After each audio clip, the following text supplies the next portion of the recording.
America में आखिरकार वही हुआ जिसका डर था।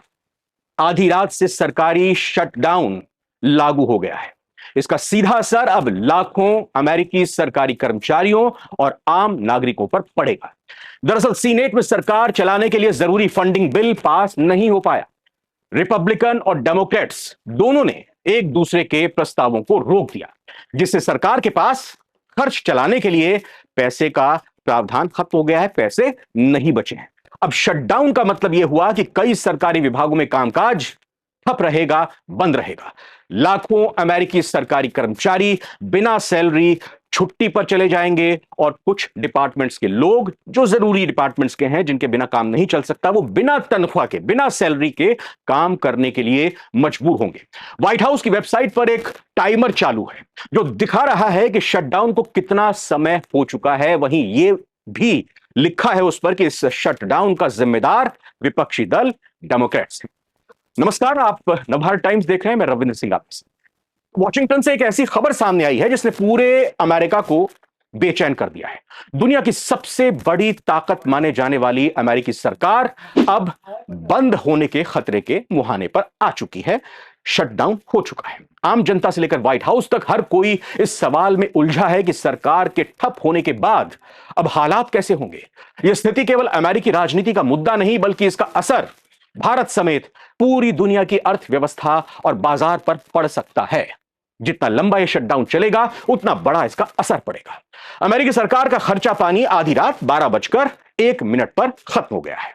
औपचारिक रूप से सरकारी शटडाउन लागू हो गया है। यह पिछले 7 सालों में पहला मौका होगा जब अमेरिका इस हालात का सामना करेगा। 7 साल पहले भी ये हालात जब बने थे, तब ये ट्रंप साहब ही पहली बार राष्ट्रपति बने थे। यानी कि ये इन्हीं की देन है कि जब पहली बार राष्ट्रपति बने तब भी अमेरिका का भट्टा बैठा दिया, शटडाउन करा दिया, और अब फिर से उन्होंने यह स्थिति यहां पर खड़ी कर दी है। जैसे ही घड़ी की सुई ने 12 पार किया, व्हाइट हाउस के बजट ऑफिस ने एक आधिकारिक मेमो जारी किया और उसी पल से हजारों सरकारी दफ्तरों के ताले पड़ने शुरू।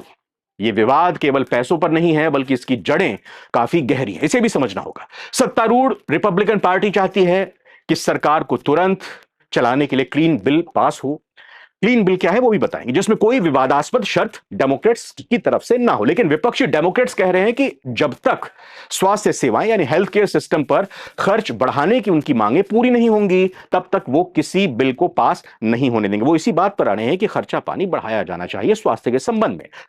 एजुकेशन और हेल्थ, यहां पर हमको समझना होगा, विकसित देशों में और खासतौर पर अमेरिका में यह स्टेट का विषय होता है और वहां के लोगों को यह सुविधा दी जाती है।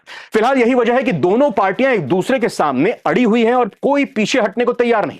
सरकार बंद होते ही सीधा असर सीधे सीधे आम जनता पर पड़ेगा। लगभग 7.5 लाख सरकारी कर्मचारी अपनी नौकरियों से अस्थायी तौर पर टेम्पोररी बाहर कर दिए जाएंगे। ट्रंप चाहते भी यही है। ट्रंप यही चाहते हैं कि सरकारी खर्च कम हो, गैर जिम्मेदार और काम ना करने वाले कर्मचारियों के नाम पर उनको नौकरी से निकाला जाए। वैसे आर्मी यानी सेना और जरूरी सेवाओं में लगे हुए जो लोग हैं वो बिना वेतन के काम करेंगे, जबकि बाकी गैर जरूरी कर्मचारी घर भेज दिए जाएंगे। जाइए, आप घर जाइए, आपकी अभी जरूरत नहीं है। इसका असर न केवल सरकारी कामकाज पर पड़ेगा, बल्कि अमेरिकी अर्थव्यवस्था के अहम डेटा का प्रभाव भी रुक जाएगा, जिससे बाजार में भारी अस्थिरता, अनिश्चितता आ सकती है।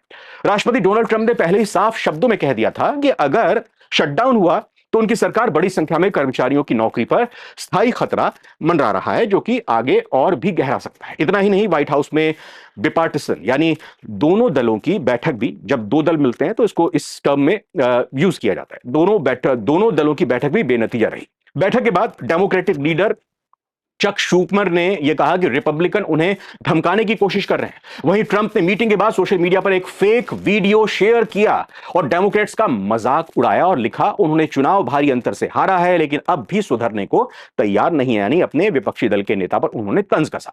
अब अगर ऐसा हो चुका है तो इससे कौन कौन प्रभावित होगा यह भी समझते हैं। फेडरल कर्मचारी, जी हां, सबसे बड़ा असर सरकारी कर्मचारियों पर होगा। बड़ी संख्या में लोगों को छुट्टी पर भेजा जाएगा, जनता की सेवाएं ठप होंगी, एयरपोर्ट की सुरक्षा, फूड सेफ्टी की जो जांच होती है, अदालतों और कई सारी जरूरी सेवाएं बाधित होंगी। सरकारी योजनाओं के लिए पैसा नहीं दिया जाएगा तो सरकारी योजनाएं भी रुक जाएंगी। आर्थिक असर पड़ेगा। दुनिया की सबसे बड़ी अर्थव्यवस्था पर इसका झटका पड़ेगा और निवेश, इन्वेस्टमेंट और व्यापारिक माहौल पर भी इसका प्रतिकूल नेगेटिव असर देखने को मिलेगा। अमेरिका के शटडाउन का भारत में यूएस दूतावास पर भी, यूएस एम्बेसी पर भी भारत में असर पड़ने लगा है। जी हां, इसका पहला असर पड़ा है अमेरिकी दूतावास के एक्स अकाउंट पर। सबसे पहला प्रभाव जो पड़ा है वो यह है कि पैसों के आवंटन में रुकावट के कारण अमेरिकी दूतावास का एक्स अकाउंट का नियमित संचालन बंद कर दिया गया है। अमेरिका में शटडाउन खत्म होने के बाद नियमित रूप से एक्स अकाउंट अब अपडेट होगा। दूतावास ने बताया है कि शटडाउन खत्म होने तक केवल बहुत जरूरी सुरक्षा और संरक्षा संबंधी जानकारी ही साझा की जाएगी इस ट्विटर हैंडल से।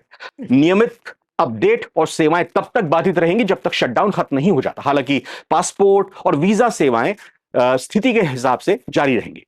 ज्यादा जानकारी के लिए अमेरिकी दूतावास ने अपनी सेवाओं और संचालन की स्थिति के लिंक भी शेयर किए हैं। यह कदम शटडाउन के अमेरिकी सरकारी कामकाज ठप होने के सीधे असर को दर्शाती है, जिसका भारत में भी अब असर अमेरिका पर पड़ता हुआ दिखाई दे रहा है। फिलहाल हालत बेहद गंभीर है। एक तरफ रिपब्लिकन कह रहे हैं उनका प्रस्ताव पूरी तरह से निष्पक्ष है और इसमें किसी तरह की विवाद की गुंजाइश नहीं है। वहीं डेमोक्रेट्स जोर दे रहे हैं कि जब तक हेल्थ केयर और दूसरी जरूरी सेवाओं पर उनका पक्ष शामिल नहीं होगा तब तक वो झुकेंगे नहीं। एकदम पुष्पा स्टाइल। अमेरिका का सरकारी शटडाउन सिर्फ उनके नागरिकों तक ही सीमित नहीं रहेगा, इसकी गूंज पूरी दुनिया तक सुनाई दे सकती है। आर्थिक बाजारों में अनिश्चितता, निवेशकों की चिंता और अंतर्राष्ट्रीय राजनीति पर इसका असर साफ दिखाई देगा। आधी रात से पहले अगर अब समाधान तो निकला नहीं है तो अब अमेरिकी राजनीति के लिए बड़ा झटका लग चुका है। दुनिया के लिए भी एक चेतावनी है कि सबसे ताकतवर देश भी राजनीतिक टकराव के सामने लाचार हो सकता है। अब ये 7 साल बाद शटडाउन की ऐसी स्थिति इसलिए बनी है क्योंकि डेमोक्रेटिक पार्टी लगातार चाहती है कि सब्सिडी जो हेल्थ केयर को दी जाती है, गरीबों के लिए जो मेडिकेटेड प्रोग्रामों का दायरा है उसको बढ़ाया जाना चाहिए। इसके अलावा रिपब्लिकन पार्टी इन शर्तों को पूरी तरह से नकार चुकी है, मानने को तैयार नहीं है। अब कोई समझौता नहीं हुआ, लगातार कई दौर की बैठक भी हो चुकी है। सरकारी कामकाज पर अब ताला लग गया है। रिपब्लिकन नेताओं ने कहा है कि डेमोक्रेट्स ने राजनीतिक फायदे के लिए अमेरिकी जनता की बलि चढ़ा दी है। वहीं डेमोक्रेट्स का आरोप है कि रिपब्लिकन बातचीत से इनकार कर रहे हैं और हेल्थ केयर को पूरी तरह से खतरे में डाल रहे हैं। इससे पहले अमेरिकी सीनेट में, यानी अमेरिकी की संसद है, उसमें रिपब्लिकन पार्टी ने एक अस्थायी, एक टेम्पोररी बिल पास कराने की कोशिश की। यह बिल 21 नवंबर तक सरकार को चलाने के लिए फंडिंग देने का प्रस्ताव, यानी कि वो चाहते थे, सरकारी दल चाहते थे कि यह बिल पास हो, लेकिन यह कोशिश नाकाम रही। वोटिंग में बिल को सिर्फ 45 वोट मिले, जबकि पास होने के लिए 60 वोटों की जरूरत है और जब तक सपोर्ट विपक्षी दलों के डेमोक्रेट्स का नहीं मिलेगा तब तक बिल पास नहीं होगा। डेमोक्रेट्स के पास पर्याप्त संख्या बल है और उन्होंने साफ कर दिया है कि उनकी शर्तें पूरी किए बगैर कोई भी बिल पारित नहीं होगा। तो अब ये अड़चन, ये टकराव, ये गतिरोध कब तक दूर होता है, इसका अमेरिका पर तो असर पड़ेगा ही, आगे चलकर भारत समेत दुनिया पर भी असर पड़ना तय है। नजर रहेगी इस पूरी खबर पर। फिलहाल बहुत बहुत शुक्रिया।